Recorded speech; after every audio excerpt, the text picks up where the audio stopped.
Hi friends, it's me, Drew Michael, and this is Make Sex With Me, and guess what? Today is Juneteenth!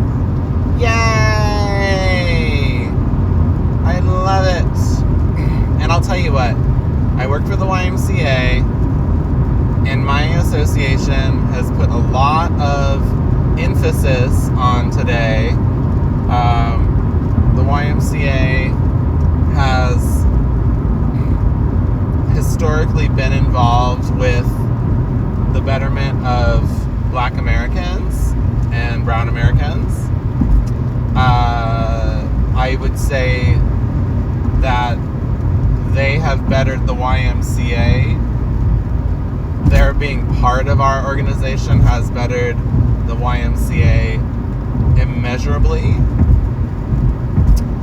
But let's try to measure it and see how many wonderful things African Americans, Black Americans have done for not just my organization, but also the country.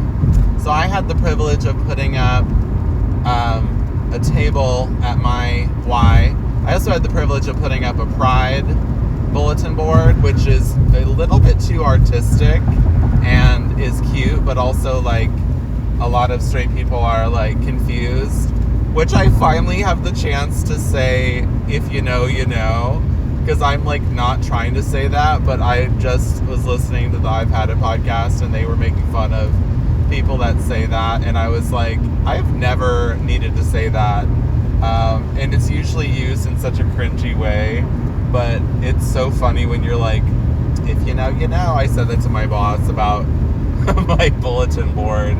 I was like, it's not for you to understand. I didn't mean that. Oh my god, I'm so terrible. Anyway, so today's Juneteenth. Whether or not this episode will go out on this day, who knows?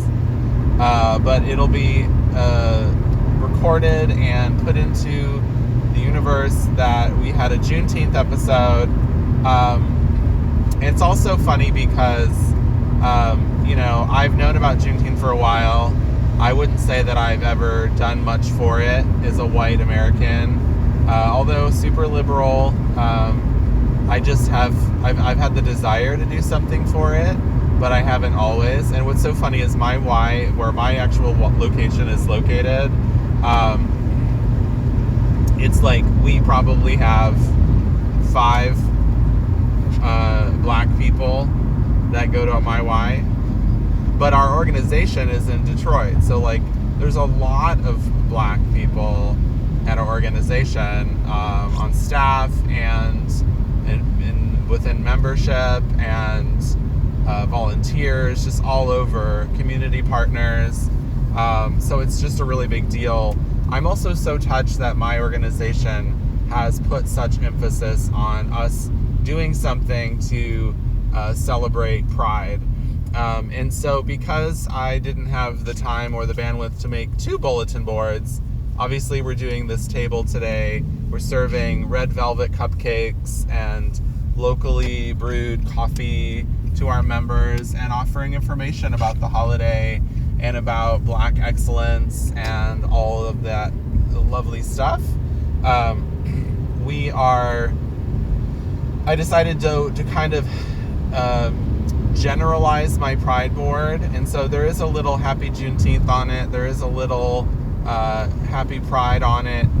We do have all of the letters present of the 2S LGBTQIA plus alphabet. The original idea was to have an alphabet with all of those letters missing and just say like, which would have been super if you know, you know.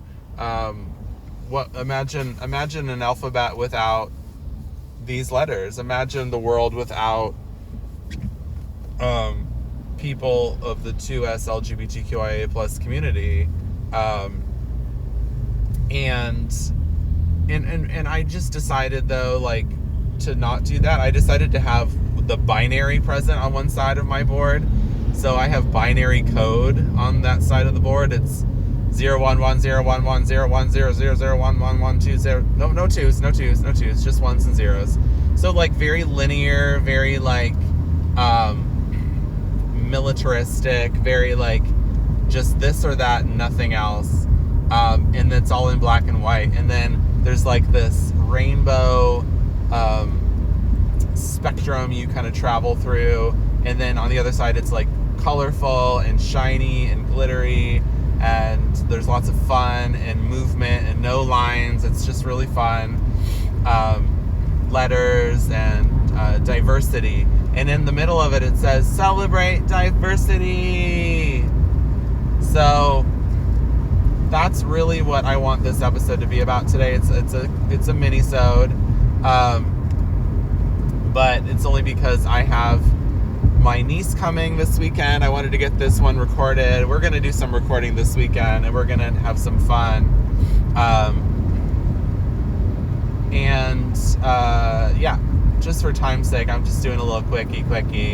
But I wanted to share some revelations I've recently been having about diversity. Obviously, diversity is a good thing. Obviously, diversity, equity, and inclusion are under attack. Obviously, we need to support companies that support DEI initiatives, such as Costco right now, and I forgot all the rest. Also, if you're looking to invest in stock, Costco's stock is soaring. Companies that have rolled back their DEI initiatives, their stock is not soaring. And I just want you to know that it pays to be on the right side of history. It pays to support people. It does not pay to only support people when it works for you. It does not. And this is not the first time Target has done this. They supported anti-LGBTQIA+ legislation maybe like 15, 20 years ago. It seems like it could not possibly have been 15 or 20 years ago, but it must have been at least 15. And all the gays stopped shopping at Target, and it hurt their company so much that they actually had to apologize and then donate money in the opposite direction.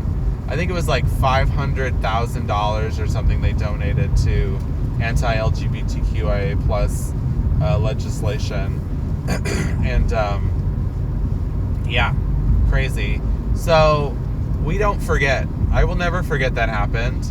I started shopping at Target again because I was like, I really just want to shop at Target. And I think they apologized to the gays. And everyone deserves to make mistakes and then say they're sorry and then make up for it and then be forgiven, right? But this is the second time they've done this shady fucking shit. And I'm like, I might never shop at Target again. Not only did they start gently rolling back their pride in stores, they then now have rolled back DEI support and predominantly initiatives that support their BIPOC staff and staff who are on the LGBTQIA+ spectrum. Like, they just said, we're not going to have these protections anymore. We're not going to give this funding to these communities to support our employee communities and our shopper communities. And it was all pressure by the current administration. But it's like, you know, all of you companies just roll over and take it when Trump's in office. And it's like, I'm sorry. There's all these companies that are not doing it. There's all these universities that are not doing it. And, like, you really have to band together. Stay on the right side. You will not be alone. Don't be cowardly. Like, stand up to bullies and know that we are with you. If you are the company that stands up to this administration and its wrongdoing, we will shop at your store. We will give you all of our money. But we really do have power in our dollar. I had been eating at Chick-fil-A despite them being anti-gay and super religious. But recently they made their chicken worse, and so I'm like, well, goddamn, right? I was here for the good food, and now it's not as good. And then I was like, but they treat their employees so well. I was like, oh God, so few companies do that. And then I realized that the current, I don't know if it's the founder of Chick-fil-A or the current CEO, he just got arrested for sexually assaulting a minor. So another evangelical pedophile. Yep. And I was like, okay. So obviously, like, that doesn't represent the whole company, although it does represent the religious views of the company, because evangelical people are fucked in the fucking head. And they are usually the ones, well, some kind of like religious right kind of person is going to be the one to sexually assault a child. I mean, that's just like what we're looking at. Conservative Christians. Hold that thought. So, yeah. I just ran into Starbucks and grabbed a coffee. That's what I did. I had pre-ordered, if you must know. I mean, I'm not sure that Starbucks needs to be supported right now, although every time I go to a Starbucks, I see at least a handful of queer people working there, and I know that they have done a lot of good things for their employees. I know that there's definitely Starbucks employees that are upset with their lack of this or that, and they actually strike sometimes. But I don't know. I think that sometimes employees strike because things are so bad they can't deal with it. Sometimes employees strike because you've given them a better working condition, and then something maybe is like about to be taken from them, and they're like, oh no, it's not. And that's a good reason to strike too. Like, you should not be losing your rights. Nobody should be losing their rights or privileges. When a company starts taking away rights and privileges from its customers and its staff, there's a fucking problem. And you gotta fucking strike. That's how it is. Anyway, thank you for employing so many queers. It makes me very happy.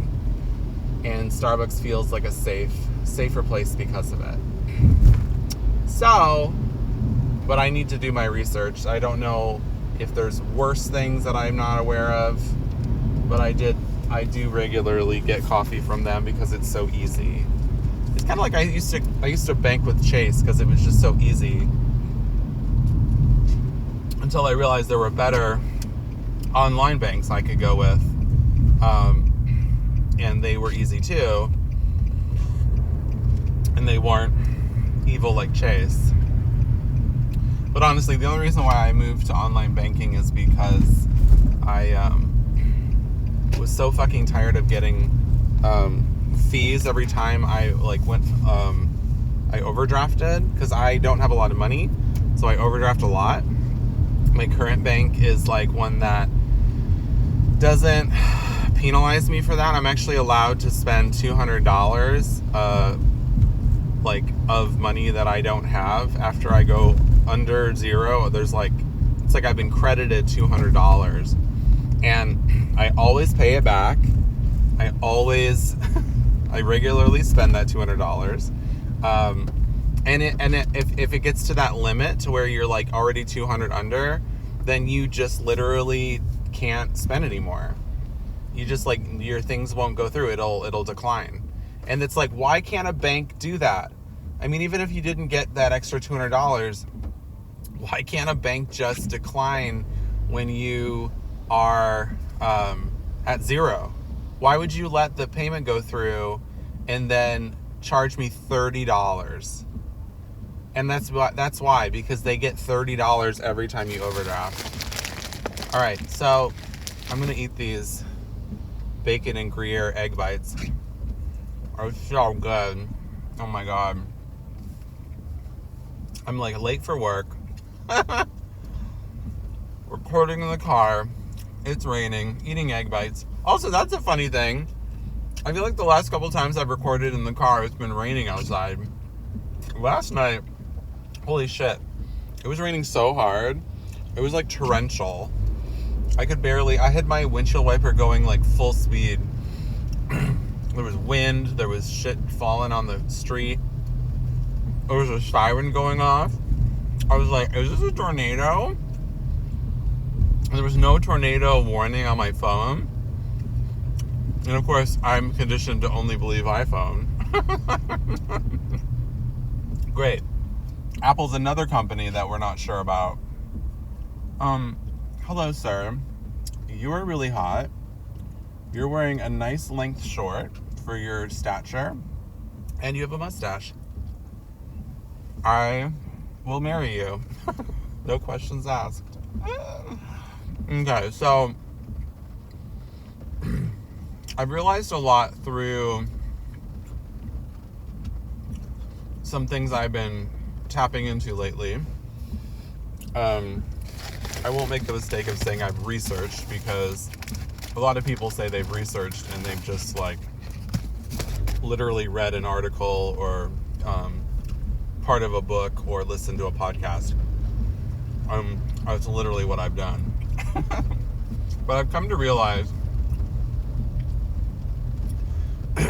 that there's all these Christians and maybe other religions too, that say things like homosexuality is an abomination, homosexuality is unnatural, and a big reason why that is said is because they believe that basically like a penis is supposed to go into a vagina to make a baby, and they want you to believe that the only reason why we have sex is to reproduce. And they're just like, yeah, it feels really good because you're supposed to be motivated to do it and do it a lot to reproduce as much as you can. But it's like, okay, there's a lot that kind of convolutes those theories, including the idea that like men want to have sex a lot of the time with their spouse and their spouse doesn't want to. There's all these times when like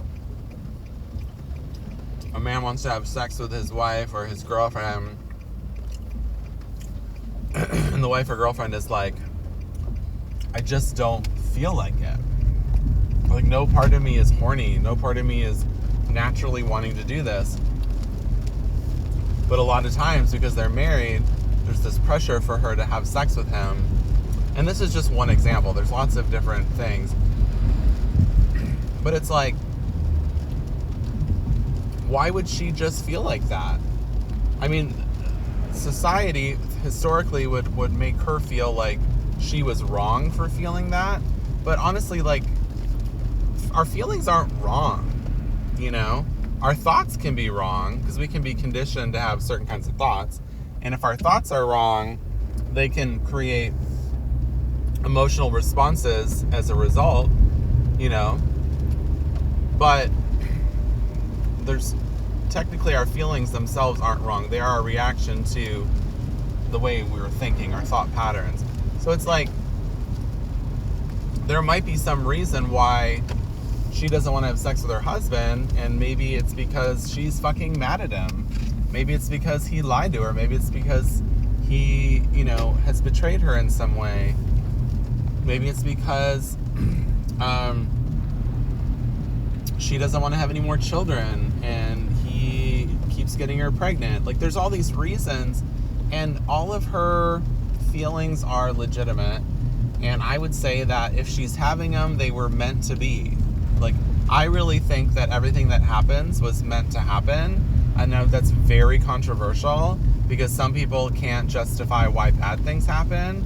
They're like, well, why would God or whomever make bad things happen to me? That just doesn't make sense to me. And it's because, well, I don't know. I don't need to talk about God, but like, bad things and good things happen, and they all happen, and they all, like, this thing happens and it creates room or pressure for this other thing to occur. Like, the Big Bang was bad for someone, but good for someone else. You know what I mean? Oh, hello.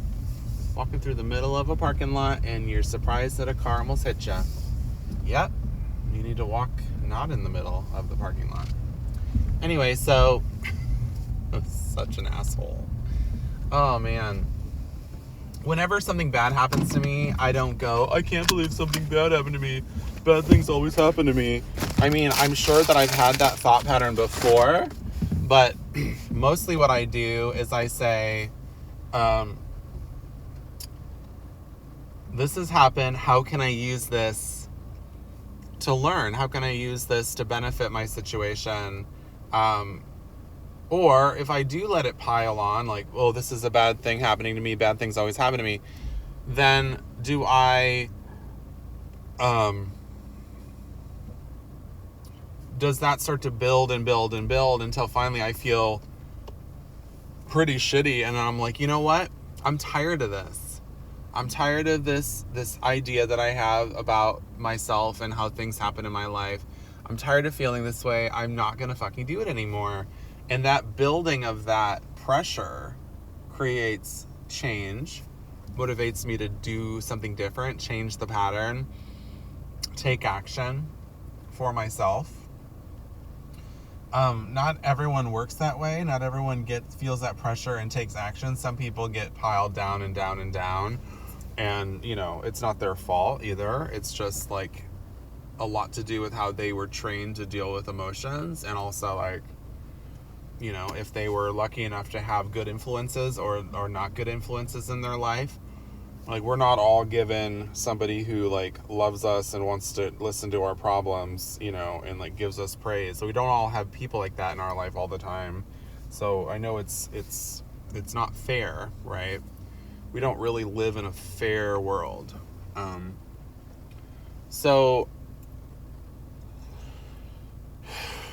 the main idea here is that homosexuality is a part of nature. People of color, people of every different color and ethnic background and religion and ideology, they're all a part of nature.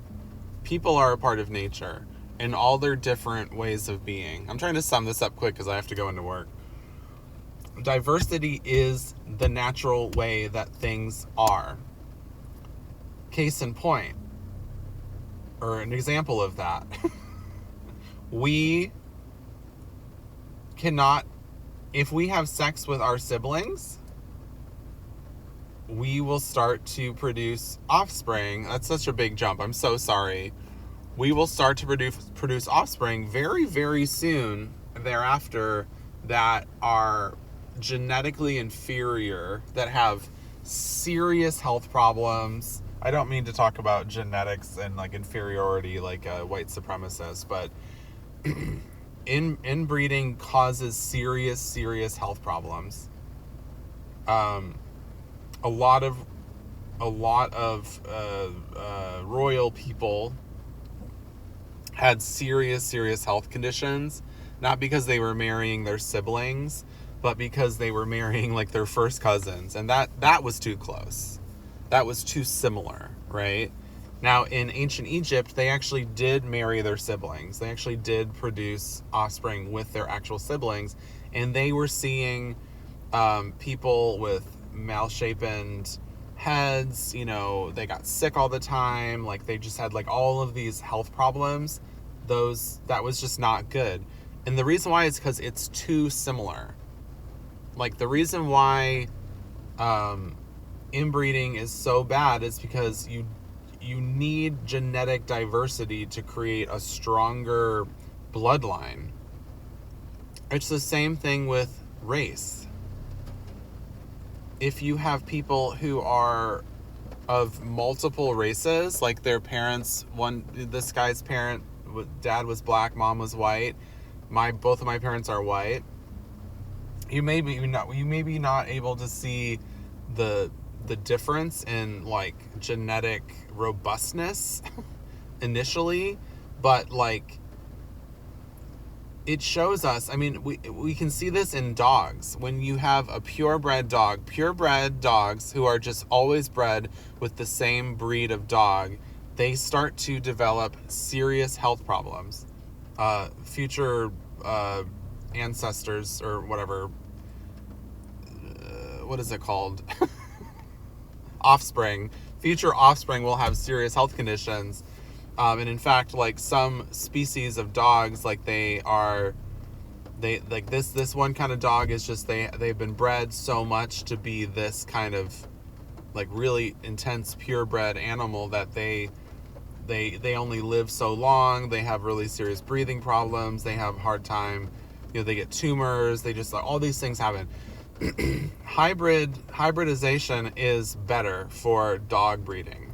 So if you have a mutt, that dog is going to be stronger, genetically healthier than a purebred animal.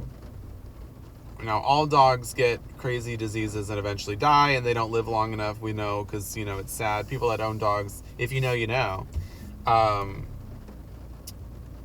They don't live long enough. We want our dog to live as long as we do, but they only live like at the max 20 years. And that's usually not a big dog. It's usually a little dog.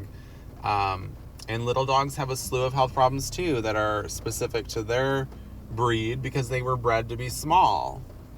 They would take the smallest of this litter and the smallest of that litter and breed them to get smaller dogs. Over years, it just got smaller and smaller. But imagine that Chihuahuas came from wolves. It's so crazy to think that. Sometimes I'll get drunk and I'll just laugh at my dog and be like, I can't believe you come from wolves. You are a hamster. So anyway, diversity is the way to go. In nature, there are all sorts of different genders. There are animals that can be born female. I just watched this thing with these fish. There's all these female fish and there's one male, and if something happens to the male and he gets plucked off by a bigger fish, one of the oldest female will start to, over the course of weeks, transition to be male. She releases hormones in her body and she starts to look like a male, and then she eventually is genetically male, so that she can mate with the female fish and create baby fish. So like transness exists in nature. Animals are nature, by the way. They might not be as evolved mentally as we are, but they are nature. Transness exists in nature. Oh my god, can I get this fucking umbrella out without opening that door? This is really hard. Oh my god, I can. I did it. I did it. Transness exists in nature. Homosexuality exists in nature. Gay penguins, we did an episode about the big turtles, almost said Patagonian turtles, the turtles of the giant tortoises. There's homosexuality amongst them. There's bisexuality amongst animals like dogs, cats. I talked about my incestuous lesbian ducks, which, by the way, I didn't want to mention this because it does threaten my theories here. It doesn't threaten my theories, but it does make people think that, like, we can't compare ourselves to animals because animals are animals.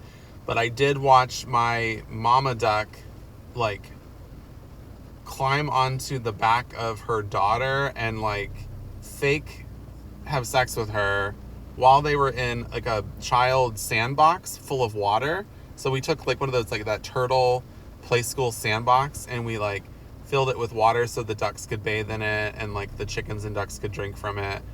They literally drink from their own bathwater. It's really great. And they shit everywhere. It's just really great.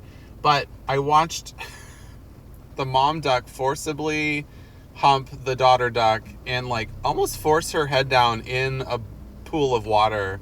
And every, like, 5 seconds, or, like, every, like, other second, the daughter duck would, like, lift her head up and go, quack, quack. But then her face would go back in the water and it'd come up and go, quack. And I was like, oh my God, can you guys settle down? And I was really afraid that the one duck was going to, without realizing it, like accidentally drowned the daughter duck. And I was like, oh my God, I need to stop this before she drowns. I don't know how long a duck can hold their head underwater. I think it's a lot longer than humans. But anyway, it all was all fine. And then they took a little bath, and then they spun around, and then they got out. And I don't know if it was sex. It could have been like a sign of like, I'm the boss, get out of here. I know my female dog humps my male dog sometimes. And my male dog humps my female dog sometimes. And they're both fixed, but they're like, I think they're just trying to show the other one like superiority, right? Anyway, there are things that we shouldn't do. And I think I just said, because actually inbreeding is not a diverse practice. I think that actually supports my theory that diversity is natural and better. We see from science that diversity is better in all things. And I just am like, why would we act culturally any different than we practice science, than we breed dogs, than we like do all these things? We know for a fact that diversity is better.